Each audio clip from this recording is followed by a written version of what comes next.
ನಮಸ್ಕಾರ, ನಾನು ನಿಮ್ಮ ಗಿರೀಶ್ ಮಟ್ಟಣ್ಣವರು.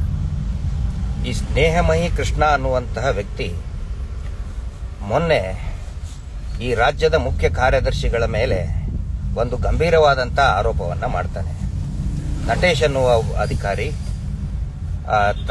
ಬಡ್ತಿಗಾಗಿ, ಪ್ರಮೋಷನ್ಗಾಗಿ, ಟ್ರಾನ್ಸ್ಫರ್ಗಾಗಿ 1,40,00,000 ರೂಪಾಯಿಯನ್ನು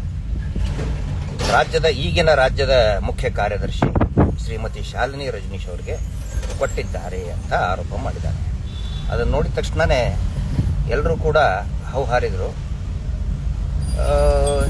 ಆನಂತರ ಸರ್ಕಾರದ ಮಟ್ಟದ ಅಧಿಕಾರದಲ್ಲಿ ಲಂಚ ರಿಶ್ವತ್ತು ಇದ್ದೇ ಇದೆ. ಹೀಗಾಗಿ ಈ ವ್ಯಕ್ತಿ ಹತ್ರ ಏನಾದರೂ ಒಂದು ವಿಶೇಷವಾದಂಥ ಮಾಹಿತಿ ಇದೆ, ಡಾಕ್ಯುಮೆಂಟ್ಸ್ ಇದೆ ಅಂತ ಎಲ್ಲರೂ ಕೂಡ ತಿಳ್ಕೊಂಡ್ರು.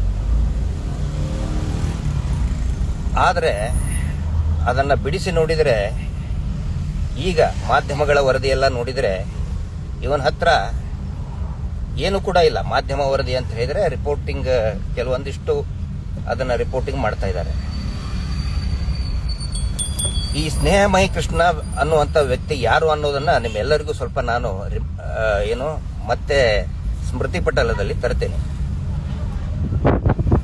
ಈ ವ್ಯಕ್ತಿ ಸೌಜನ್ಯ ಹೋರಾಟದಲ್ಲಿ ಧರ್ಮಸ್ಥಳ ಪ್ರಕರಣ ನಡಿಬೇಕಾದ್ರೆ, SIT ಎನ್ಕ್ವೈರಿ ನಮ್ಮೆಲ್ಲರದು ಕೂಡ ಆಗಬೇಕಾದ್ರೆ ನೇರವಾಗಿ ಬೆಳ್ತಂಗಡಿ SIT ಕ್ಯಾಂಪಿಗೆ ಬರ್ತಾನೆ. ಬಂದು ಈ ಹೋರಾಟಗಾರರಿಗೆ ಫಾರಿನ್ ಫಂಡ್ ಬಂತು, ಅದು ಇದು ಅಂತ ನನ್ನ ಮೇಲೇನು ಕೂಡ ಬೇರೆ ಬೇರೆ ಆಪಾದನೆಯನ್ನು ಮಾಡ್ತಾನೆ. ಯಾವುದೇ ದಾಖಲೆ ಇಲ್ಲ, ಏನೂ ಇಲ್ಲ, ಸುಮ್ಮನೆ ಮಾಡಲಿ, ನಮ್ಮ ಬಗ್ಗೆ ಮಾಡಲಿ, ಯಾಕಂದ್ರೆ ತೀಟೆ ತೀರಿಸ್ಕೋಬೇಕು ಮಾತಾಡ್ತಾರೆ. ಆದರೆ ಸೌಜನ್ಯ ಪ್ರಕರಣದಲ್ಲಿ ಸೌಜನ್ಯಳ ಮಾವ ವಿಠ್ಠಲಗೌಡರು ಅವರೇ ಕಾರಣ ಅಂತ ಯಾವುದೇ ಲಂಗು ಲಗಾಮಿಲ್ಲದೇ ಮಾತಾಡಿಬಿಡ್ತಾನೆ. ಆನಂತರ ಈ ವ್ಯಕ್ತಿ ಯಾರು ಸೌಜನ್ಯ ಹೋರಾಟದಲ್ಲಿ ಅಥವಾ ಸೌಜನ್ಯ ಪ್ರಕರಣಕ್ಕೆ ಇವನು ಏನು ಸಂಬಂಧ? 13 ವರ್ಷದಲ್ಲಿ ಇವನು ಎಲ್ಲಿದ್ದ? ಎಲ್ಲರೂ ಕೂಡ ಕೇಳಿದರು. ಅವಾಗಲೇ ಇವನ ಬಗ್ಗೆ ಡೌಟ್ ಬಂದಿತ್ತು. ವಿಠ್ಠಲಗೌಡರು ಸೌಜನ್ಯಾಳನ್ನ ಮಗಳ ಥರ ನೋಡ್ಕೊಂಡಂಥವ್ರು. ಅವ್ರ ಮೇಲೆ ಸುಮ್ಮನೆ ಒಂದು ಆರೋಪ, ಸುಮ್ಮನೆ ಒಂದು ಹೋರಾಟದ ದಿಕ್ಕು ತಪ್ಪಿಸೋದಕ್ಕೆ, ಆನಂತರ ನ್ಯಾಯಯುತವಾದಂಥ ಬೇಡಿಕೆ ಏನಿದೆ, ನ್ಯಾಯ ಸಿಗಲಿ ಅನ್ನೋ ಬೇಡಿಕೆಗೆ ಗಬ್ಬು ಎಬ್ಬಿಸಿ ಹೋದಂತಹ ವ್ಯಕ್ತಿ ಇದೇ ಸ್ನೇಹಮಯಿ ಕೃಷ್ಣ ಅನ್ನುವಂಥ ವ್ಯಕ್ತಿ. ಅಂದರೆ ಇಲ್ಲಿ ಬಹಳ ಸ್ಪಷ್ಟವಾಗುತ್ತೆ, ಈ ವ್ಯಕ್ತಿ ತಾನೇನು ರಿಸರ್ಚ್ ಮಾಡಿ ದಾಖಲೆಗಳನ್ನು ಮುಂದಿಟ್ಟು ಅಥವಾ ಅಧಿಕೃತ ಮಾಹಿತಿಗಳನ್ನು ಮುಂದಿಟ್ಟು ಮಾತಾಡುವಂಥ ವ್ಯಕ್ತಿ ಅಲ್ಲ. ಯಾರೋ ಒಬ್ಬರು ಕಪೋಲ ಕಲ್ಪಿತವಾಗಿ ಸೃಷ್ಟಿ ಮಾಡಿದಂತಹ ಸ್ಟೇಟ್ಮೆಂಟ್ಗಳನ್ನು, ಹೇಳಿಕೆಗಳನ್ನು, ನಿರಾಧಾರ ಆರೋಪಗಳನ್ನು ಇವನು ಮಾಧ್ಯಮದ ಮುಂದೆ ಬಂದು ಹೇಳತಕ್ಕಂಥ ವ್ಯಕ್ತಿ. ಈಗ ಮುಖ್ಯ ಕಾರ್ಯದರ್ಶಿ ಅವ್ರ ಮೇಲೆ ನಾನೇನು ತಿಳ್ಕೊಂಡಿದ್ದೆ, ನಟೇಶ್ ಅನ್ನುವ ಅಧಿಕಾರಿ 1,40,00,000 ಕೊಟ್ಟಿದ್ದಾನೆ. ಆಮೇಲೆ ಈ ವ್ಯಕ್ತಿ ಇದನ್ನು ಕೂಡ ಹೇಳ್ತಾನೆ, ವೆಹಿಕಲ್ ನಂಬರ್ ಹೇಳ್ಬಿಡ್ತಾನೆ. ನಾನೇನು ತಿಳ್ಕೊಂಡಿದ್ದೆ ನೋಡಿ, ಯಾವತ್ತಿಗೂ ಕೂಡ ಕರಪ್ಷನ್ ಕೇಸಸ್ ಅಂದರೆ ಲೋಕಾಯುಕ್ತ ಆಕ್ಟ್ ಅಲ್ಲಿ ಗಿವರ್ ಅಂಡ್ ರಿಸೀವರ್ ಅಂತ ಇರ್ತಾರೆ, ಬ್ರೈಬ್ ಕೊಡೋನು ಮತ್ತು ತೆಗೆದುಕೊಳ್ಳೋನು. ಇಲ್ಲಿ ದೂರುದಾರ ಯಾರು ತಾನು ತನಗೆ ತೊಂದರೆ ಆಗಿದೆ, ಹರಾಸ್ಮೆಂಟ್ ಆಗಿದೆ, ಲಂಚ ಕೊಡೋದಕ್ಕೆ ಒತ್ತಾಯ ಮಾಡ್ತಾ ಇದ್ದಾರೆ, ಅವನು ದೂರುದಾರ ಆಗ್ತಾನೆ. ಯಾವುದೋ ಥರ್ಡ್ ಪರ್ಸನ್ ಅಲ್ಲ. ಥರ್ಡ್ ಪರ್ಸನ್ ಹತ್ರ ಅಧಿಕೃತ ಮಾಹಿತಿ ಇದ್ರೆ ಕೊಡಬಹುದು, ಖಂಡಿತವಾಗಿ ಕೊಡಬಹುದು.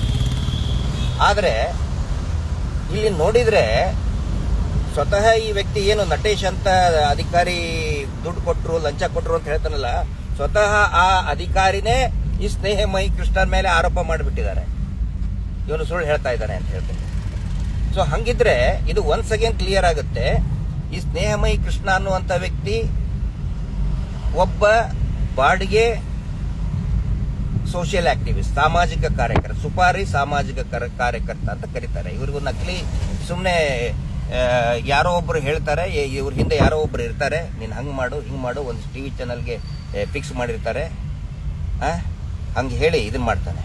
ಒಂದ್ ವೇಳೆ ಇವನಿಗೆ ಸಿದ್ದರಾಮಯ್ಯನವರು ಸೈಟ್ ತಗೊಂಡ್ರು ಅನ್ನೋ ಅಂತಹದು ಸಾರ್ವಜನಿಕರಿಗೆ ಮೋಸ ಮಾಡಿದ್ರು ಅಂತ ಇವನು ಭಾವನೆ ಇತ್ತಂತ ಹೇಳಿದ್ರೆ ಅದಕ್ಕೆ ಪ್ರಾಪರ್ ಡಾಕ್ಯುಮೆಂಟ್ಸ್ ಕೊಡಬೇಕಾಗಿತ್ತು. ನಾನಿಲ್ಲಿ ಸಿದ್ದರಾಮಯ್ಯನವ್ರನ್ನ ಡಿಫೆಂಡ್ ಮಾಡ್ಕೊತಾ ಇಲ್ಲ. ಆದರೆ ಧರ್ಮಸ್ಥಳದಲ್ಲಿ ಕಡಿಮೆ ಅಂದ್ರೂ 1,000 ಎಕರೆ ಎನ್ಕ್ರೋಚ್ಮೆಂಟ್ ಮಾಡಿದ್ದಾರೆ.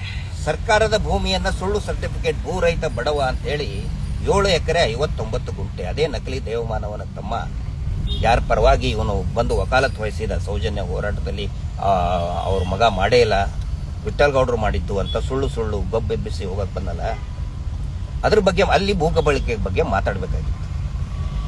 ಆ ನಂತರ ಇವ್ರು ಯಾವ ರೀತಿ ಒಂದು ಪ್ರೊಪಗಂಡ ಮಾಡ್ತಾರೆ ಅಂತ ಹೇಳಿದ್ರೆ, ಈ ಸಿನಿಮಾದಲ್ಲಿ ಒಂದು ಐಟಮ್ ಡಾನ್ಸ್ಗೆ ಕರೀತಾರೆ. ಐಟಮ್ ಡಾನ್ಸ್ ಇದ್ದಂಗೆ ಒಂದಿಷ್ಟು ದುಡ್ಡು ಕೊಡ್ತಾರೆ, ಬಂದು ಡಾನ್ಸ್ ಮಾಡ್ಬೋದು. ಇವರೆಲ್ಲ ಬಂದರು ಒಂದಿಷ್ಟು ಜನ, ನಮ್ದು ಎನ್ಕ್ವೈರಿ ನಡಿಬೇಕಾದ್ರೆ ನಮ್ಗೆ ಫಾರಿನ್ ಫಂಡ್ ಬಂತು, ಅಲ್ಲಿ ಬಂತು, ಒಂದೇ ಒಂದು ತುಣುಕು ತೋರಿಸಲಿಲ್ಲ.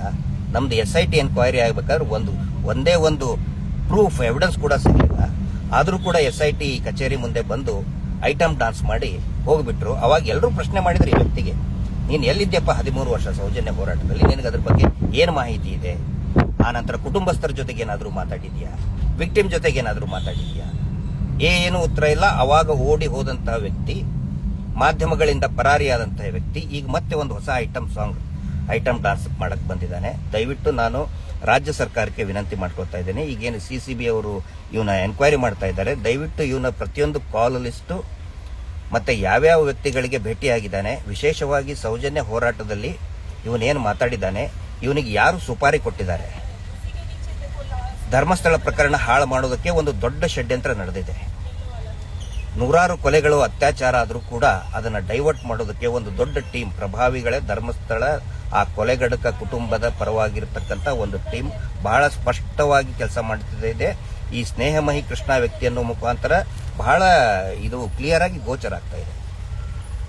ಎಲ್ಲರೂ ಇವನಿಗೆ DK ಮಹಿ ಕೃಷ್ಣ ಅಂತ ಹೇಳ್ತಾರೆ. ಯಾಕಂತ ಹೇಳಿದ್ರೆ ಮಾನ್ಯ ಹಿರಿಯರಾದಂತಹ DK ಶಿವಕುಮಾರ್ ಅವರು ಆ ಸೌಜನ್ಯ ಗೌಡ ಅಂತ ಒಕ್ಕಲಿಗರು, ನಾನು DK ಶಿವಕುಮಾರ್ ಅಂದ್ಕೂಳೆ ಯಾಕಂದ್ರೆ ಅವರು ಈ ರಾಜ್ಯ ಕಂಡಂತ ಒಬ್ಬ ಒಕ್ಕಲಿಗ ನಾಯಕ.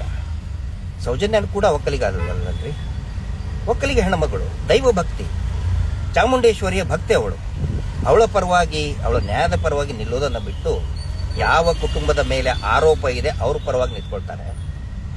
ಯಾವಾಗ DK ಶಿವಕುಮಾರ್ ಅವರು ಮಾತಾಡ್ತಾರೆ ಆದ ತಕ್ಷಣನೇ ಆ ಟೀಮ್ನಲ್ಲಿನೇ ಈ ವ್ಯಕ್ತಿ ಬರ್ತಾನೆ, ಯಾರು ಸ್ನೇಹಮಹಿ ಕೃಷ್ಣ ಅಂತೇಳಿ. ಹೀಗಾಗಿ ನಾನು ವಿನಂತಿ ಮಾಡ್ಕೊಳ್ಳೋದು CCB ಅಧಿಕಾರಿಗಳಿಗೆ, ಒಂದೇನು ಎನ್ಕ್ವೈರಿ ಮಾಡ್ತಾ ಇದ್ದೀರಿ, ದಯವಿಟ್ಟು ಎಲ್ಲ ಕಾಲ್ ಲಿಸ್ಟನ್ನು ಕೂಡ ತೆಗಿಬೇಕು ಮತ್ತು ಸೌಜನ್ಯ ಹೋರಾಟವನ್ನು ದಿಕ್ಕು ತಪ್ಪಿಸೋದರಲ್ಲಿ ಇವನ ಪಾತ್ರ, ಇವನ ಹಿಂದೆ ಇರುವಂತವ್ರು ಯಾರು ಎಲ್ಲರನ್ನೂ ಕೂಡ ಕಂಡು ಹಿಡಿದು ಅವರ ಮೇಲೆ ಸೂಕ್ತ ಕಾನೂನು ಕ್ರಮಗಳನ್ನು ತಗೋಬೇಕು. ಟಿವಿ ಚಾನೆಲ್ಗಳಿಗೆ ಒಂದು ಪ್ರಶ್ನೆ ಕೇಳ್ತೇನೆ, ವಿಶೇಷವಾಗಿ ಅಜಿತ್ ಹನುಮಕ್ನವರು ಮತ್ತೆ ಕೆಲವೊಂದಿಷ್ಟು ಟಿವಿ ಚಾನೆಲ್ನವರು, BJPಯ ಯಾರು ಅಶೋಕ್ ಅವರು ಆರೋಪ ಮಾಡಿದ ಮರುದಿನಾನೇ ಅರೆಸ್ಟ್ ಮಾಡಿದ್ರು, ಹಿಂಗೆ ಟಿವಿ ಚಾನೆಲ್ನಲ್ಲಿ ಹೋಗಿ ಮಾತಾಡ್ತಾ ಇದ್ದಾರೆ.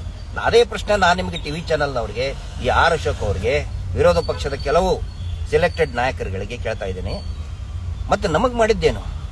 ನಾವು ಇವನು ಬರೀ ಸುಳ್ಳು ಆರೋಪ ಮಾಡಿದನ್ರಿ ಇವನು. ನಾವು ಎಲ್ಲಾ ದಾಖಲೆಗಳನ್ನ ಮುಂದೆ ಇಟ್ಟು SIT ಮುಂದಿಟ್ಟಿದ್ದೀವಿ. ಇಷ್ಟು ಕೊಲೆಗಳಾಗಿದೆ, ಇಷ್ಟು ಏನೋ ಅನಾಥ ಶವಗಳು ಬಿದ್ದಿದೆ, ತನಿಖೆ ಆಗಿಲ್ಲ, ದಾಖಲೆಗಳನ್ನ ಪಂಚಾಯಿತಿ ಪೊಲೀಸ್ ಇಲಾಖೆ ದಾಖಲೆಗಳನ್ನ ಮುಂದಿಟ್ಟು ಮಾತಾಡಿದ್ರು ಕೂಡ ನಮ್ಮನ್ನೇ ಟಾರ್ಗೆಟ್ ಮಾಡ್ತಿರಲ್ರಿ. ಅಂದ್ರೆ ನಮಗೆ ಒಂದು ನ್ಯಾಯ, ಅವ್ರಿಗೆ ಒಂದು ನ್ಯಾಯನ? ಸುಳ್ಳು ಆರೋಪ ಮಾಡುವಂತವನಿಗೆ ಒಂದು ನ್ಯಾಯ, ನಿಜವಾಗಿ ದಾಖಲೆಗಳನ್ನು ಇಟ್ಟು ತೋರಿಸುವಂತ ನಮ್ಮ ಸೌಜನ್ಯ ಹೋರಾಟಗಾರರಿಗೆ ಒಂದು ರೀತಿ ಬಿಂಬಿಸ್ತೀರಿ ನೀವು. ಈ ಬಗ್ಗೆ ನೀತಿ ನಿಮ್ದು ಟಿವಿ ಚಾನೆಲ್ಗಳದು ಮಾತಾಡ್ತಾ ಇದ್ದಾರೆ. ಅಯ್ಯೋ, ಆರೋಪ ಮಾಡಿದ ಮರದನ್ನೇ ಪ್ರಜಾಪ್ರಭುತ್ವನೇ ಇಲ್ವಾ? ಹಾಗಿದ್ರೆ ನಮಗ್ ಪ್ರಜಾಪ್ರಭುತ್ವ ಇಲ್ವಾ? ಇಷ್ಟೊಂದು ಕೊಲೆ ಆಗಿದೆ ಅಲ್ರಿ. ಸೌಜನ್ಯ ಡೆಡ್ ಬಾಡಿ, ಅದು ಡೆಡ್ ಬಾಡಿ ಅಲ್ವಾ? ಕನಸ ಯಾರ್ದಾದ್ರು? ಅದು ಪದ್ಮಲತಾದ್ದು ಕನಸ.